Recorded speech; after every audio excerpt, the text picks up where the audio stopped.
Tom, I'm very excited and very honoured that you're giving this interview. As you know, you were you were an inspiration to me when I set up Happy back in the 80s and 90s. When in particular your books partly, but also your column in the Observer. And I remember things like advising to become replaceable. You remember those columns? Because yeah, I do. I mean, I did it for about 10 years on a weekly basis. Most of it obviously was in the US, but we were lucky enough to have a few in the UK and various other areas. Yes, and anyway, as I say, that was a true inspiration to me. So I'm very excited Thank you. Before anything else. Yeah, I'm very excited. And your new book, Extreme Humanism, yes? That's correct. Yeah, every member of the conference here will get a copy of that when they fill in the evaluation. So thank you. It's a very exciting book. It's your kind of style, isn't it? It's kind of wow stuff. Well, and I think this will be true. I've said it is book 19. It is the last book I plan to write. My one-liner has been, I would love to have the money if you will buy all 19 and I get the royalties. But the reality is, it is the same message 19 times, and I'm an old man and I'm tired of screaming at you. And the message basically, as you well know, which is why we're having this conversation, is putting people first, period. And the twist, if it is that, is I believe, and I know people who do believe, that this is actually more important, obviously, during the time of COVID-19, but more important during the age of AI coming along to try to sweep every job into the corner. And that the only way you're going to survive that and not be replaced by a robot is to do things robots can't do. And by that, I mean, particularly in terms of, which is to have a charged up group of people working with you who are creating charged up products and charged up services. I think the US has probably been a little less than the UK, a little worse than the UK, but once we started going after quarterly profits, then we started going after whoever has the lowest cost product wins. And lowest cost is charming on some level, but it usually is matched by lowest value. Yeah, and your core philosophy is just about soft is hard, hard is soft, isn't it? Yeah. What's that? What do you mean by that? What I mean by hard is soft is the hard stuff that business people focus on and that business schools focus on are the numbers, the spreadsheets, the process maps, the organization charts, and every one of those is incredibly easy to fudge. I know the crash of 07 or 08 is a decade behind us, but fundamentally it was a crash based on financial products that were associated with things like houses, except there were no houses. It looked good on a piece of paper and it was not there. And so I'm arguing that the so-called hard stuff is the true soft stuff. And the so-called soft stuff is the people, the culture, and those things are the real bedrock. One of the things in your book is you talk about leaders. You say that a leader should keep 50% of their time unscheduled. And now I like that because I've actually got 75% of my time this week unscheduled. But tell us why. Because our leaders are typically busy, hectic, they have all these meetings. Well, first of all, the source is legitimate. The book was authored by a guy by the name of Dov Froman, and he worked for the big chip company Intel, and he was a superstar at Intel. So he's got the credibility to be able to say something like that. And what he says is like everything that I talk about and you talk about, boring as hell. If you've got free time, you will be more thoughtful.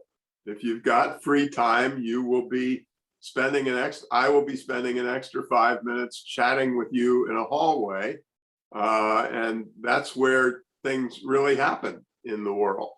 And what he says is just a million things. You know, I don't know how many times I've sat in a chair somewhere waiting for the last person in the office with the boss to leave so that I could come in. And it feels a lot more like, I don't know, I feel like a diminished human being. So free time, thoughtfulness. There was a guy, oh my golly, what's his name? There was a guy who wrote an entire book that I think the title was just Slow, S-L-O-W. And he said, what it means to be human is to think before you act. That's what the heck divides you and I from the apes or the tigers or the what have you. And, and I wrote this whole thing in the book that I called Slow Down. And the slow down was, if you're interested in great design, if you're interested in great relationships with either your employees or your customers or your vendors, if you're interested in excellence, it doesn't happen overnight. And, and the slow down is very consistent with that. And I doubt that many people who are watching us are going to buy our act with 50%, but for God's sakes, get it up to 20. And I know that the average boss runs around, schedules too many meetings.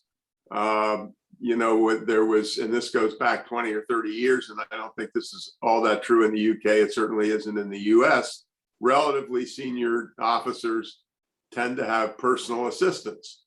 Well, when Froman went into his part of Intel, he got rid of all the personal assistants. He said, I want you scheduling your own damn meetings so that you'll realize what an idiot you are. And so it's a cute one-liner, the 50%, but it is of the greatest strategic importance. I mean, here's the big duh. Bosses are hired to be thoughtful and to think. And you ain't thinking if you run down the hall from one meeting to another. And the other one I would add to that, which is my strong personal bias, it is the height of everything negative that you can think of for a boss to come late to a meeting. Mm-hmm. Period. It is an insult to everybody in the meeting. And my point, and I realize, I have lived in the real world, so this isn't entirely just, oh my gosh, wouldn't it be nice? If you're my boss and we're having a meeting, mm-hmm. and I'm doing good work, I should be able, when that meeting is starting to drag on, to say, look, these are important things. We need to chat with them, but I am meeting with my team in 5 minutes and I can't be late. And I'm sorry, boss. And if you want to fire me for that, so be it. Absolutely. Absolutely. And of course, one of the running themes you've had right from In Search of Excellence is the idea of managing by wandering around. MBWA. Yeah. How is that in the days of Zoom? Can you still do it?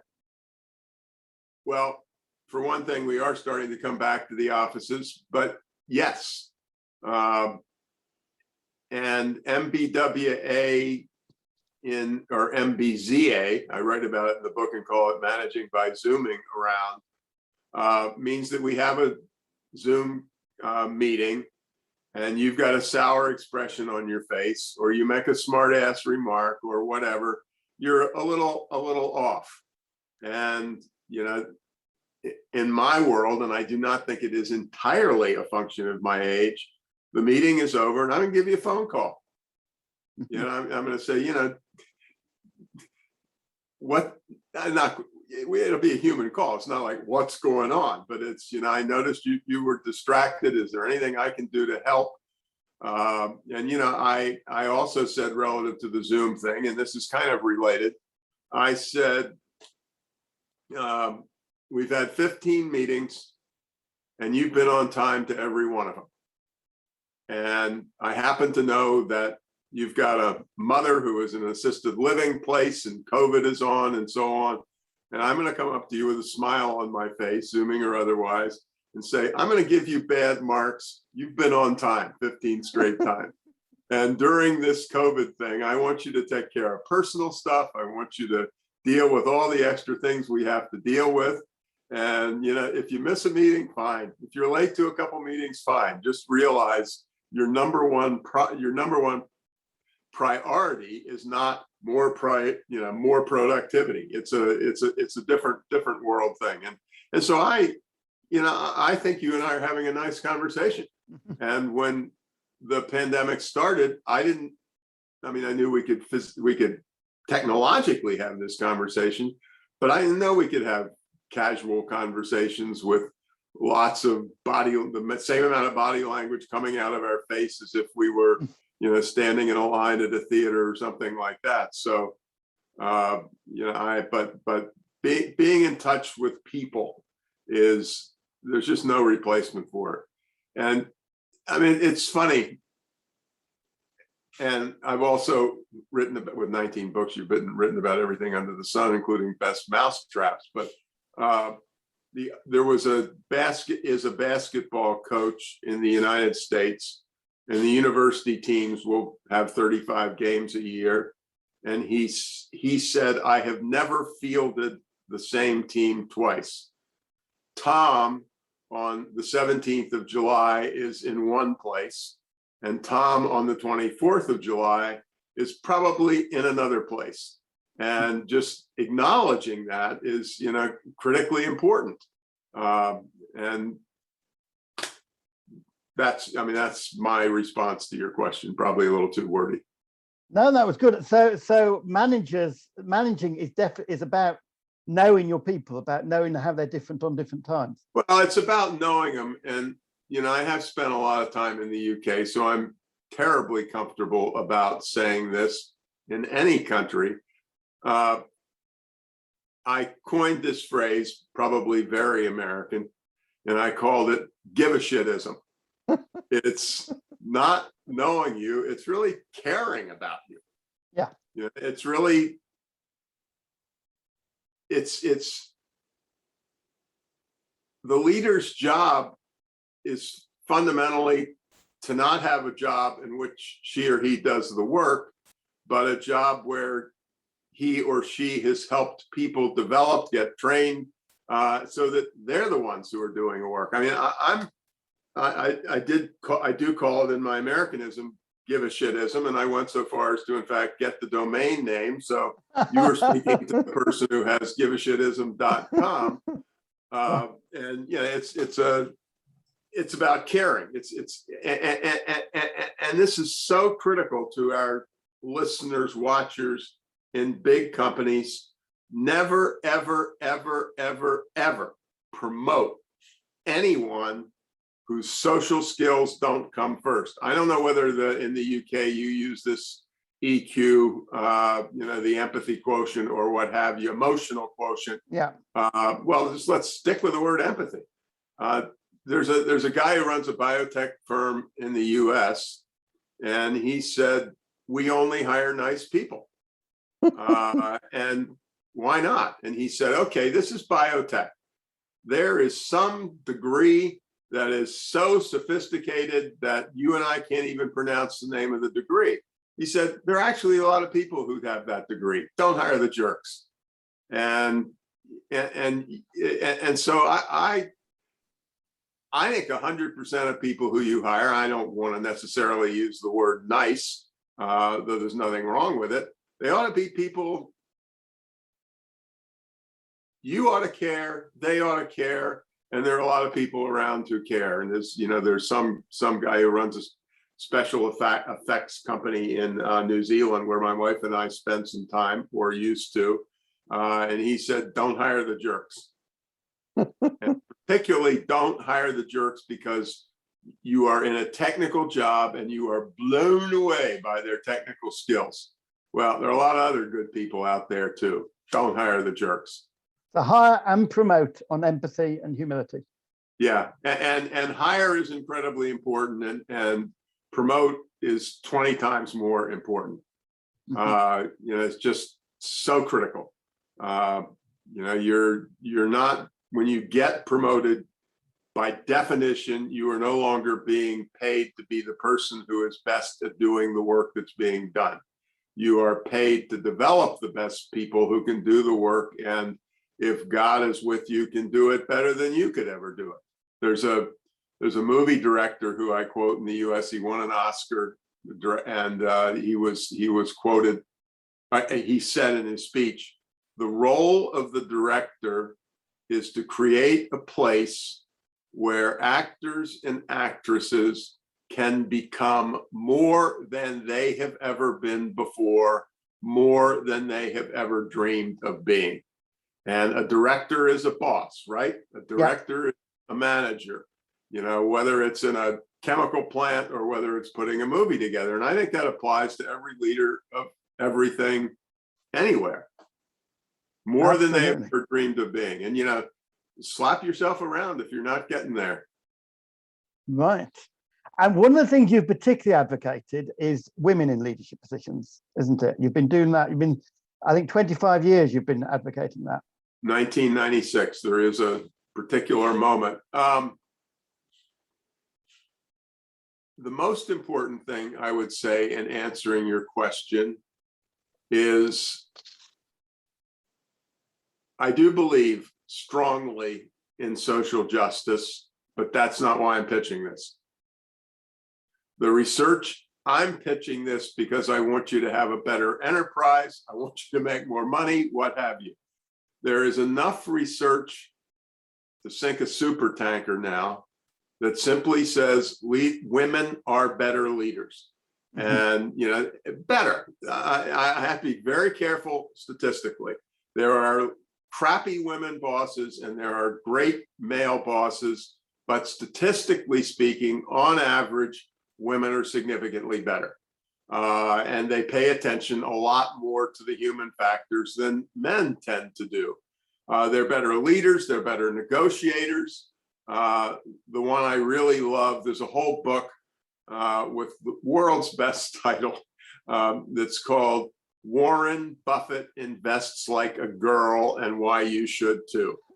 And it's just fabulous. And basically it says, women don't get so damn, you and I are at a trading desk and the market's going to close at 4:00 and it's now 3:30 and you've had a better day than I am.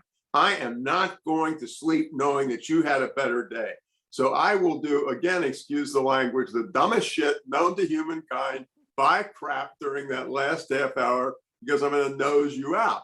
And in fact, I get whacked. Well, women, they tend to be more thoughtful. They don't tend to be risk takers for the hell of taking risks. And the wonderful thing was that Buffett had never seen the book until it came out. And somebody somewhere, some member of the press got a hold of him and said, "What do you think of that book?" He said, "Well, I never really knew I invested like a girl, but I read the book and I guess I do." So what can we as men do to be as good as? I mean, let me be hard. Let me quantify this. I've been doing that lately, even beyond when the new book was published. You've got 36 months, bosses, 50% women on the executive team, 50% women on the board. No screwing around. And just to add the other twist, which is really where I started years ago to push this, women buy everything. Mm-hmm. Yeah. They buy 85% of consumer goods. And I don't know, again, the UK numbers, but in the US, over 50% of professional purchasing officers are now women. So not only is she picking the location of the family vacation, but she's the one who's sending out the bid for the $2 billion 10-year ISIT contract. Mm-hmm. Wow. So what can men do to be as good as women? Oh, all kinds of things, like shut your mouth and try listening and see how it works.